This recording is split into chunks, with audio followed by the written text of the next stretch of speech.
大家好，我是大熊，欢迎来到大熊奇谈。博米吉是明尼苏达州北部的一座小城，这里没有高楼林立，也没有都市的喧嚣，取而代之的是碧波荡漾的湖水、连绵的森林和散落其间的乡间小路。人们日出而作，日落而息，过着简单而淳朴的生活。可就在这片宁静的土地上，却发生了一起骇人听闻的犯罪事件。一名5岁女童的不幸遭遇，让整个城市至今笼罩在挥之不去的阴影之中。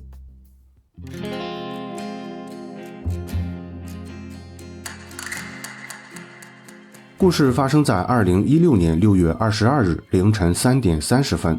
那是一个平静的夏日夜晚，博米吉的大多数居民正沉浸在香甜的睡梦中。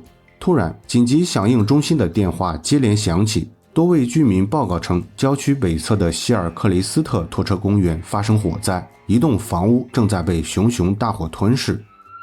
接到报案后，消防部门立即行动，多辆消防车呼啸着冲向火灾现场。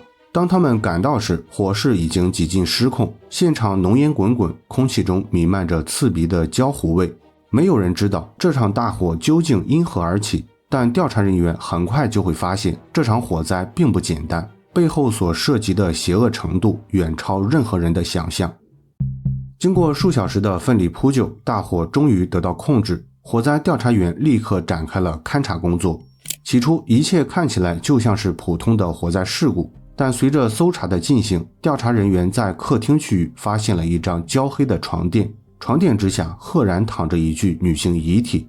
她的手脚被牢牢捆住，显然并非死于火灾事故，而是遭到了谋杀。很快，凶案调查警探抵达现场，在邻居的帮助下，受害者被确认为35岁的梅丽莎。她是一位单身母亲，育有一个12岁的儿子。警方检查了梅丽莎的尸体，并未发现明显外伤，口腔和鼻腔也没有吸入烟雾的迹象，这表明她在火灾发生前就已经遇害。这场火灾只是凶手用来销毁证据的手段。值得一提的是，凶手将床垫盖在尸体上，原本是想加速焚烧，却没想到床垫内部填充了防火材料，不仅没能助燃，反而在一定程度上保护了尸体。尸检结果显示，梅丽莎的颈部存在明显掐痕，死因确认为窒息。这类作案方式需要与受害者长时间近距离接触，在刑侦学中通常被视为熟人作案的典型特征。所以要想排查谁可能作案，警方必须要先弄清梅丽莎的人际关系。背景资料显示，梅丽莎是当地养老院的护工，早年曾经历过一段失败的婚姻，并育有一个12岁的儿子。事发那晚，她的儿子并不在家。警方调查发现，梅丽莎早在前一天就将儿子送到了表妹图斯黛家。事后，图斯黛接受警方询问，详细讲述了梅丽莎的生平过往。根据图斯黛所说，梅丽莎小时候曾遭受过邻居的侵害，这段经历如同一道无法愈合的伤口，深刻影响了她以后的人生。从那天起，梅丽莎就像变了一个人似的，失去了自尊和自爱，身边也总是围绕着一些年龄较大的男性。这些人经常利用她的弱点，让她陷入不健康的关系。成年后，梅丽莎的交往对象大多数也都是年长男性，在关系中，她常常退缩、讨好，不敢设立边界。她渴望被爱，又害怕被抛弃，往往会在不合适的人身上寄托情感。尽管梅丽莎自己也知道这样不好，但在过去的几十年里，她已经习惯了在感情中处于弱势，经常会为了讨好对方毫无底线的妥协，甚至甘愿牺牲人格和尊严。Watching her constantly hate herself is the worst because you can't make it better. 图斯黛的描述让警方对梅丽莎有了更清晰的认识。他们认为梅丽莎对待感情的态度可能导致了这起悲剧，比如她可能交往了品行不端的男友，卷入了对方的违法行为，从而遭到灭口，又或者是她幡然醒悟，不愿在感情中继续退让或妥协，引发了伴侣的不满。总之，对于感情经历复杂的梅丽莎而言，伴侣是最有可能对她构成威胁的人。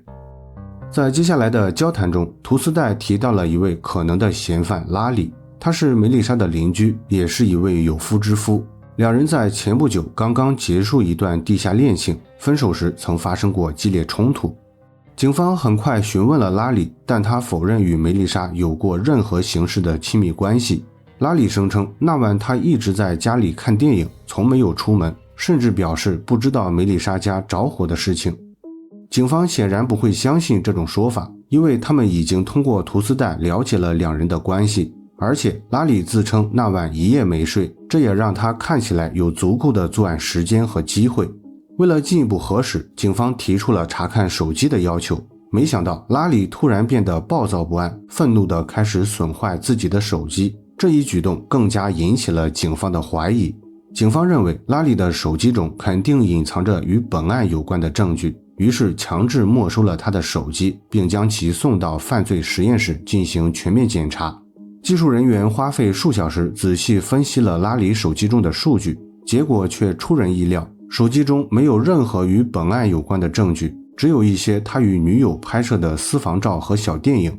事后警方进行了一系列调查，最终确认拉里确实与本案无关，他试图破坏手机只是为了保护自己和女朋友的隐私。与此同时，现场的勘查工作仍在继续，负责收集证据的警探很快有了新的发现，他们在梅丽莎的汽车里找到了一封署名为罗布的信件。原本这封信并没有什么特别之处，但巧合的是，罗布就住在梅丽莎家附近，许多邻居都知道两人曾经有过暧昧关系，而且还有人看到罗布在火灾发生后带着大包小包的行李乘坐巴士离开了当地，这让他显得格外可疑，怎么看都像是在畏罪潜逃。然而当警方大费周章拦下罗布乘坐的出城巴士后，结果却让他们大失所望。原来罗布出城只是去城外的医院接受治疗，而且他出示了预约记录和相关证明，警方核查后并未发现任何问题，最终排除了他的涉案嫌疑。至此，警方已经没有了可调查的对象，唯一的线索来源也只剩下了梅丽莎的儿子。因为梅丽莎平时都与儿子同住，只是案发那天她出于某种尚不明确的原因将儿子送到了表妹家，所以警方认为梅丽莎的儿子可能掌握一些关键信息。然而正当警方准备展开调查时，一件更紧急的事情发生了。中午12点，梅丽莎的朋友阿曼达急匆匆地赶到现场，带着哭腔告诉警方，自己5岁的女儿布兰妮昨晚就在梅丽莎家留宿，她想知道女儿是否还好，有没有在火灾中受伤。 Melissa had called me at like 9 o'clock at night. Do you mind if I take Brittany?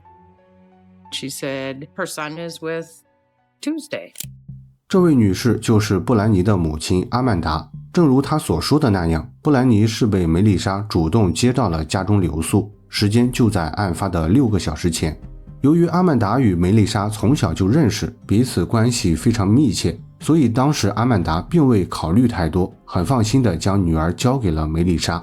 然而她万万没想到，这个出于信任的决定竟会让女儿陷入险境。作为母亲，阿曼达感到无比自责。听闻情况后，警方立即组织人手对整栋房屋及周边区域展开了仔细搜查。他们重新检查了房子的每个角落，搜查了周边的树林、河道和湖泊，但最终一无所获，既没有尸体，也没有血迹，布兰妮就像人间蒸发了一样，没有留下任何踪迹。现在局势变得更加复杂，警方意识到这已经不再是一起简单的谋杀案了，而极有可能是谋杀加绑架。布兰妮很有可能已经落入杀人犯之手。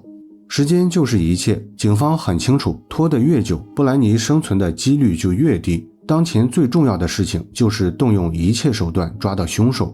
于是警方找到了梅丽莎的儿子。原因正如之前所说，梅丽莎平时一直与儿子同住，警方认为她的儿子可能掌握一些关键信息。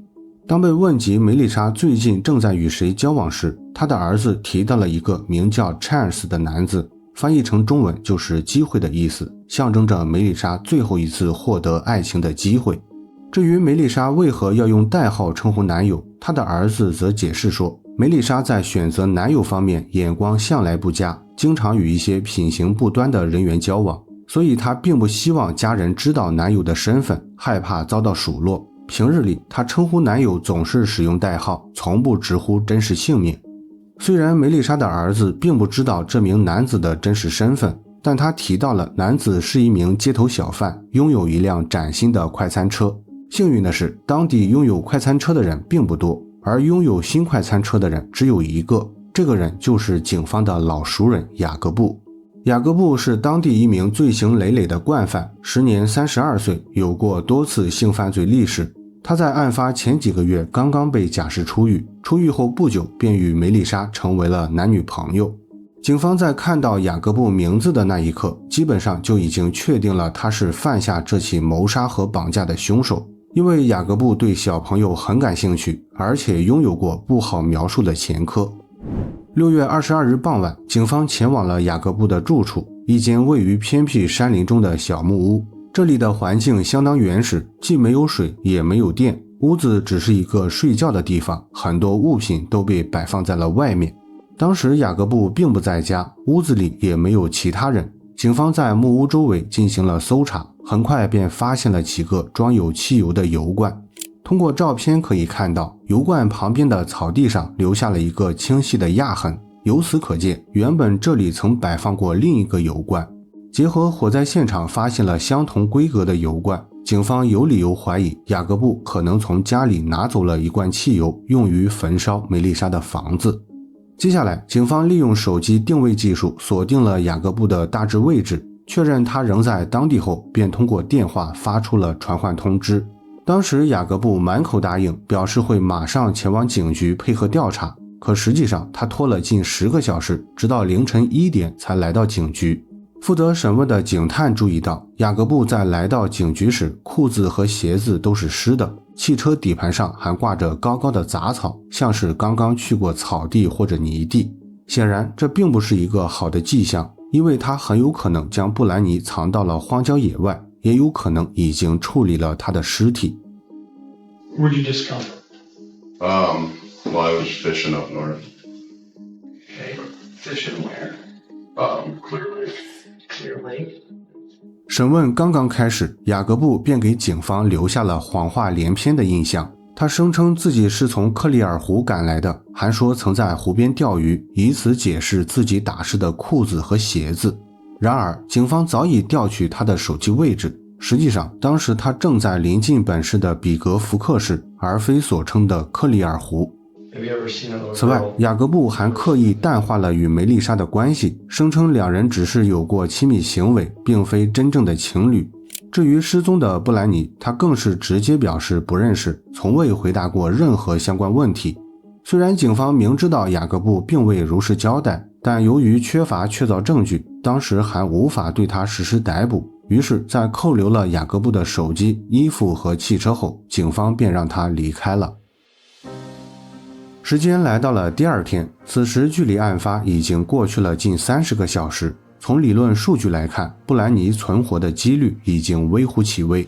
但尽管如此，警方仍然不想轻易放弃，抱着最后一线希望，他们前往了雅各布曾经去过的比格福克市。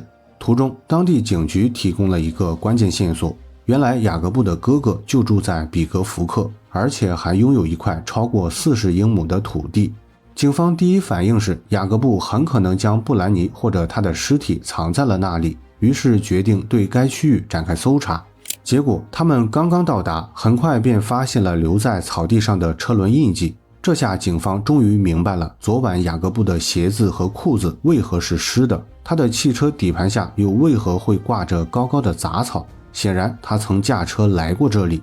顺着车轮印记，警方来到了一片树林旁边。首先映入眼帘的是一辆孤零零的房车，其次是被电工胶带紧紧缠绕的车门把手，这是一个明显的信号，房车里有人，而且是活人。警方深吸一口气，猛地拽了一下房门，门吱呀一声打开了，房车里一名小女孩正孤零零地坐在床上。没错，她就是失踪的布兰妮。 Is it okay if I come in? Okay, you don't have to be scared, okay? We're the police. Okay, my name's Rob and this is Don. How old are you? Probably 5 or something. My mommy's name is Amanda.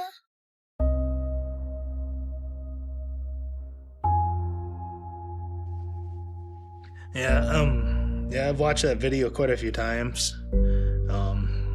You get the same reaction every time.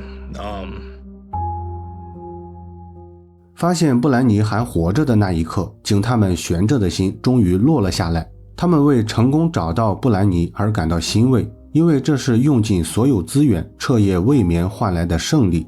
但在胜利的喜悦之下，涌上心头的却是对布兰妮遭遇的无尽悲痛。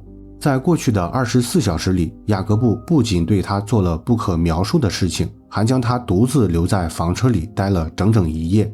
或许以后布兰妮可能会慢慢忘记雅各布的名字，但她身体和心理所遭受的伤害必将会留下难以磨灭的印记。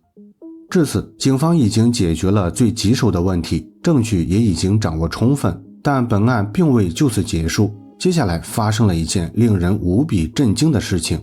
还记得之前警方没收了雅各布的手机吗？这部手机里保存了许多他与梅丽莎之间的短信，短信证实梅丽莎并不是无辜的受害者，而是雅各布的同伙。实际上，那晚他将布兰妮带回家就是为了讨好雅各布，因为他知道雅各布的喜好，也有意想要表现自己。为此，梅丽莎提前将儿子送到了表妹家，只为给雅各布创造一个无人打扰的玩乐空间。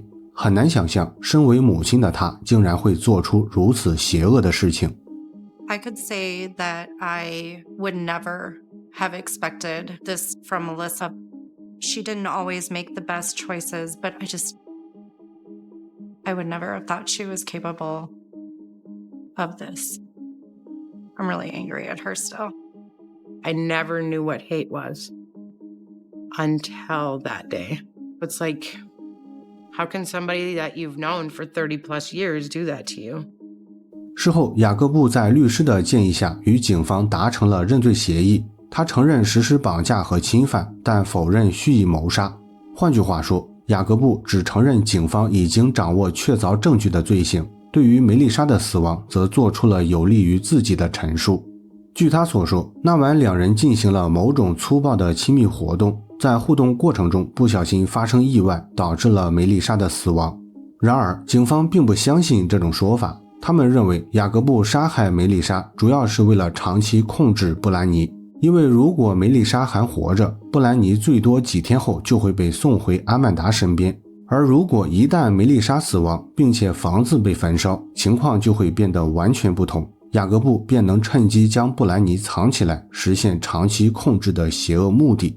不过，以上只是警方基于现有情况做出的推测，并没有直接证据证明，所以他们才同意了与雅各布达成认罪协议。